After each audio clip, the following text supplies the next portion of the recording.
Russia's offensive against Kupiansk has turned into one of the greatest disasters of the war, a grinding campaign that devours entire brigades, yet yields no meaningful gains. The fact that these fruitless but bloody efforts happen under the command of a general who was once a Ukrainian officer has started raising dreadful suspicion in the Russian ranks.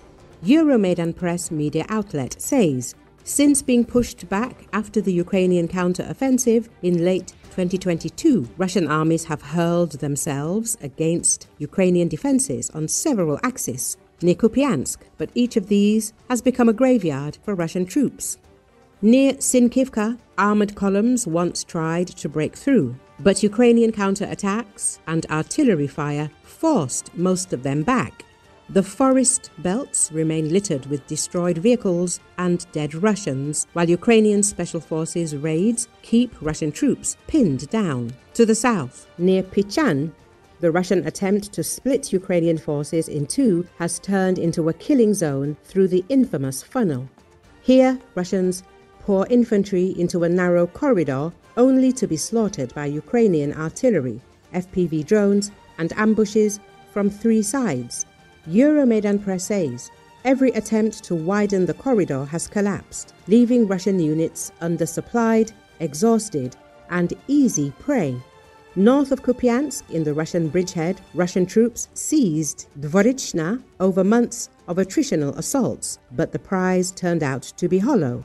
Armored vehicles cannot cross the Oskil and support an advance, and Ukrainian firepower blocks any further breakout.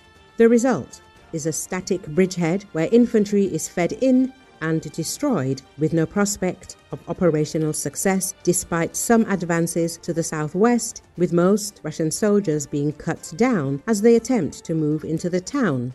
In all, Russia has spent 22 months, at least 2 combined arms armies and 13,000 soldiers in the Kupiansk direction for nothing but blood and ashes. Ukrainian artillery, aviation and drones strike not only the front lines, but also logistics hubs behind them, with extended supply lines further choking Russia's offensive.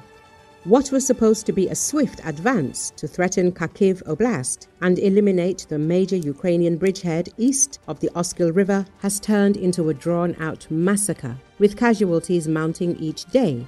Euromaidan Press reports.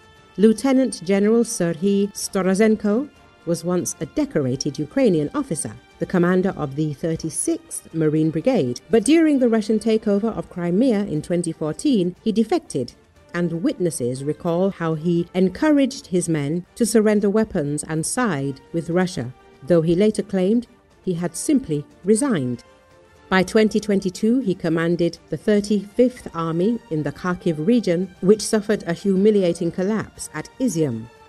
Instead of punishment, he was promoted to Lieutenant General in 2023 after whitewashing several post-operation reports and given command of the Russian 6th Army, which is now being bled to death outside Kupiansk. Under Storozhenko's watch, Russian losses are truly catastrophic. His 6th Army has repeatedly been thrown into frontal assaults that Ukrainians describe as senseless meat attacks.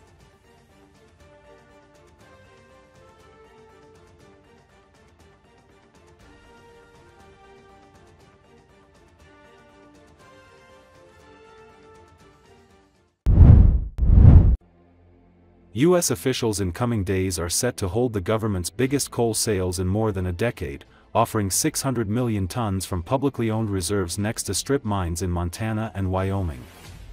The sales are a signature piece of President Donald Trump's ambitions for companies to dig more coal from federal lands and burn it for electricity. Yet most power plants served by those mines plan to quit burning coal altogether within 10 years, an Associated Press data analysis shows.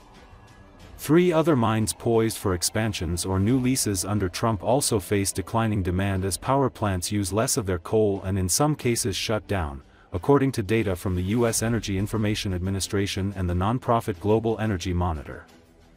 Those market realities raise a fundamental question about the Republican administration's push to revive a heavily polluting industry that's long been in decline. Who's going to buy all that coal? The question looms over the Trump administration's enthusiastic embrace of coal, a leading contributor to climate change. It also shows the uncertainty inherent in inserting those policies into markets where energy-producing customers make long-term decisions with massive implications, not just for their own viability but for the future of the planet, in an ever-shifting political landscape. Rushing to approve projects. The upcoming lease sales in Montana and Wyoming are in the Powder River Basin, home to the most productive U.S. coal fields. They're expected to go forward beginning Monday despite the government shutdown. The Trump administration exempted from furlough workers who process fossil fuel permits and leases.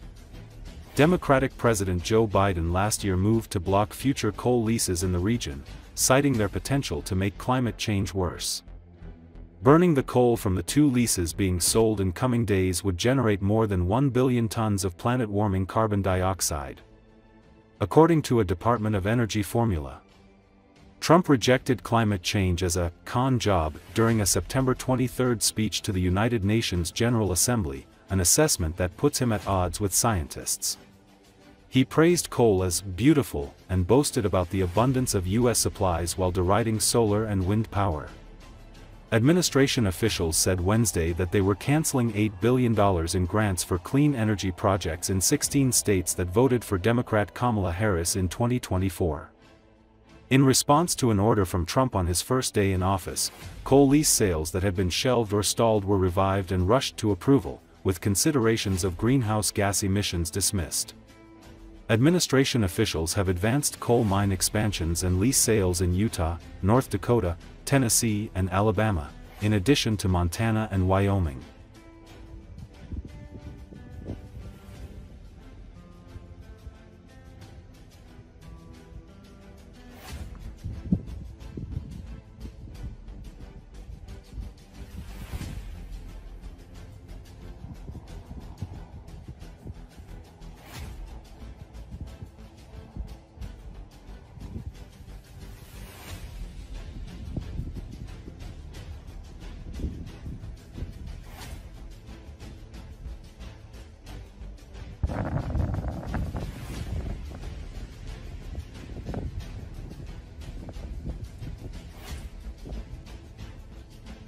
I'm at the Rawhide Energy Station, a coal and gas-fired power plant in northern Colorado. The Trump administration has been helping the U.S. coal mining industry.